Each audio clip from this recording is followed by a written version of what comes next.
On va accueillir à présent Alice Berten. C'est à toi que revient l'honneur de clôturer cette session et notre édition 2020. Bonjour Alice. Merci beaucoup. Bonjour. Alors, tu as présenté un mémoire en architecture et ingénierie civile à l'École polytechnique de Bruxelles de l'ULB et il s'intitule Building Integrated Greenhouses, Exploring Feasibility Planning and Policy Responses for Urban Climate Change in Brussels. Bon, tu vas nous expliquer tout ça un petit peu mieux.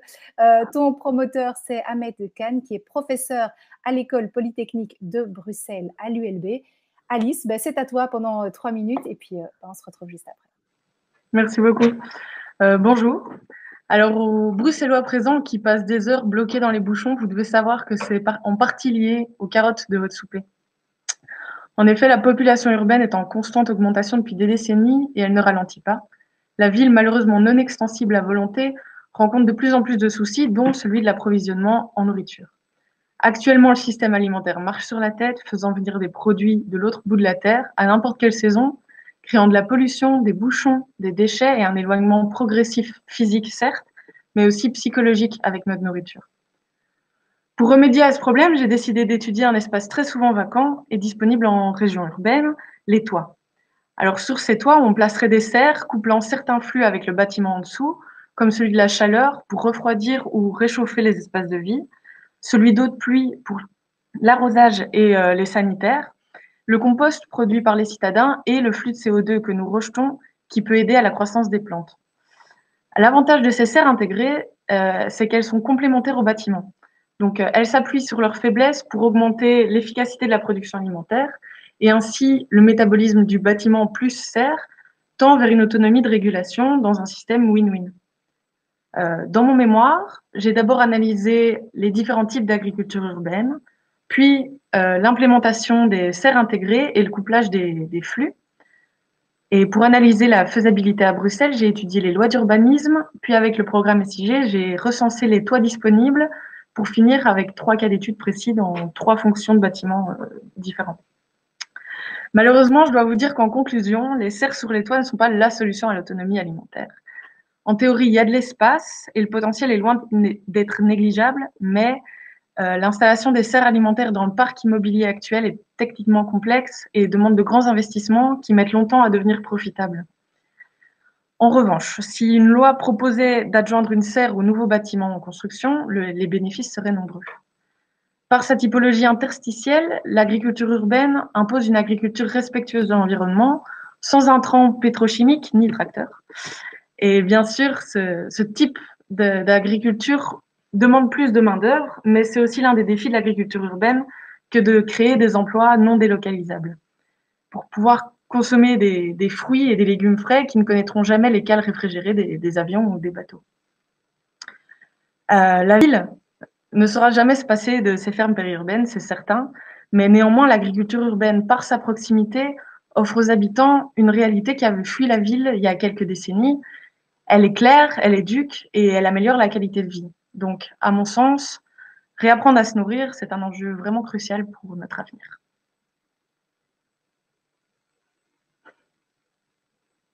Pardon, ça a pris un petit peu de temps. Voilà, me revoici. Merci beaucoup, Alice. Alors, j'imagine que Thierry n'est pas avec nous. Et donc, je vais relayer l'avis du jury en Sustainable Food Systems. Le jury qui a souligné l'approche très bien construite et appliquée à 3 cas différents, le privé, le public et les particuliers. Il a particulièrement apprécié l'analyse très réaliste et nuancée de l'agriculture urbaine, tel le fait d'y avoir intégré les dimensions urbanistiques et sociales. Alors, on peut évidemment retrouver ton mémoire.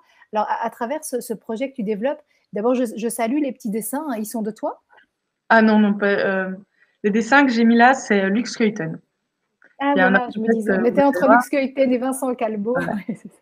c'est ça. Ok, ça va. Dans le projet que tu imagines, on pourrait nourrir avec ces serres urbaines, l'agriculture urbaine, quel pourcentage de la population ou quelle quantité de nourriture pourrait être produite dans une ville comme Bruxelles?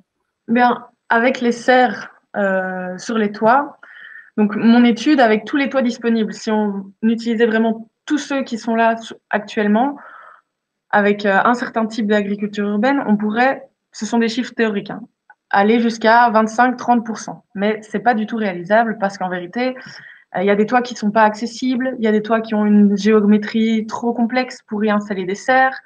Il y a beaucoup de toits où c'est la portance qui est un problème. Donc ça, c'est possible de changer, mais ça coûte de l'argent. Et malheureusement, je pense que les investisseurs, ça les intéresse pas trop d'avoir des projets qui coûtent aussi cher et qui sont surtout bénéfiques pour le social, pour l'éducation, pour l'alimentaire aussi. Mais je pense que ça va être difficile de les convaincre.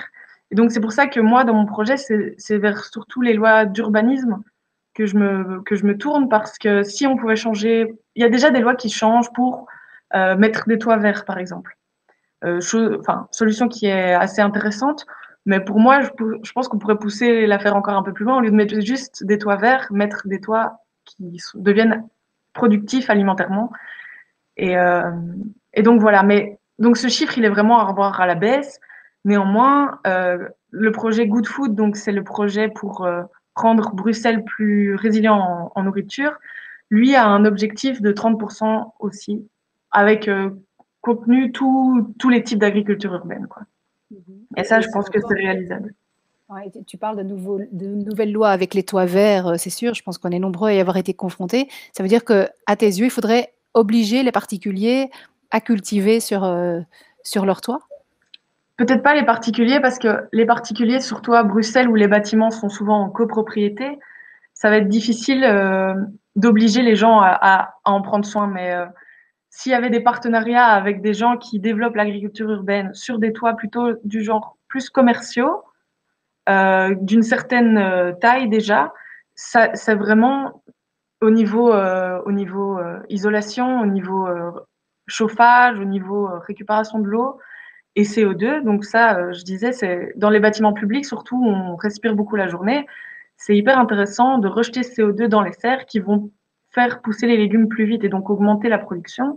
Et donc là, vraiment, il y a une synergie entre les deux, entre la serre et le bâtiment, qui est vraiment intéressante et qui a développé, quoi. Mais bien sûr, je pense qu'il faut promouvoir euh, l'agriculture sur les toits pour les particuliers, parce que je pense sincèrement que c'est très important que les gens réapprennent à se nourrir, à voir comment une carotte pousse pour se rendre compte du temps et de l'énergie que ça prend et d'y mettre enfin la valeur que ça a, quoi.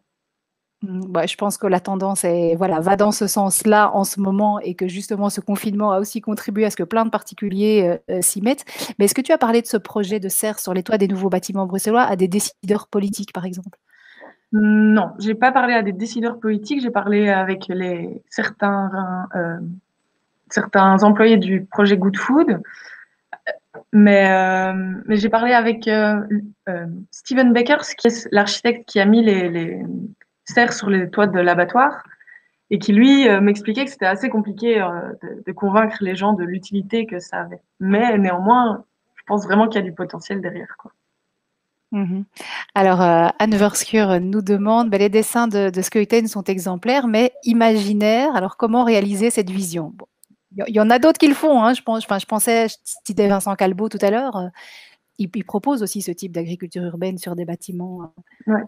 Ben, Lux Schuiten, c'est plutôt un rêveur qu'un architecte qui fait beaucoup de projets concrets. Enfin, il en fait, hein, mais c'est surtout un rêveur. Il se revendique rêveur.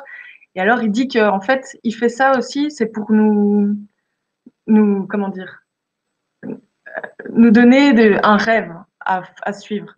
Et donc, moi, c'est vrai que ça m'inspire beaucoup ce qu'il fait parce que pour le moment, on voit un futur qui est assez sombre devant nous. Et en fait, moi, je pense que, en accord avec Lux Schuiten, si on misait sur les bons choix, on pourrait avoir un futur incroyable, vraiment, qui soit encore plus agréable qu'aujourd'hui. Et, enfin, c'est de l'inspiration, quoi. C'est quelque chose à tendre, vers lequel tendre, mais en effet, pour le moment, ces projets avec les façades flexibles et tout ça ne sont pas vraiment réalisables avec les outils qu'on a aujourd'hui. Mais c'est Mhm. un rêve. Mais c'est bien de se projeter aussi. Est-ce qu'on peut imaginer une activité d'agriculture urbaine rentable sur ces toits? Rentable, ben, à partir, donc, dans mon mémoire, j'ai fait plusieurs cas. Et alors, à partir d'un certain nombre de mètres carrés, ça devient intéressant. Ici, ce que j'ai utilisé, c'était 4000 mètres carrés de toit. Donc, c'est déjà des toits qui sont d'une grande taille. Et donc là, à partir de là, ça pourrait devenir rentable, quoi. Mais il faut des bonnes conditions. S'il faut refaire, comme je disais, des renforcements structurels, ça coûte assez cher. Ouais, Donc, il faut trouver le bon toit pour que ça devienne rentable. ouais, effectivement. Est-ce que toi, tu continues à travailler dans cette direction-là pour l'instant? Oui, tout à fait. Donc là, je viens de finir un master en agriculture urbaine que j'ai fait à Rouen. Et en août, je commence un stage dans la ferme flottante de Rotterdam. Formidable. Bon, merci, merci beaucoup Alice et bravo. Merci à vous, pour vos questions.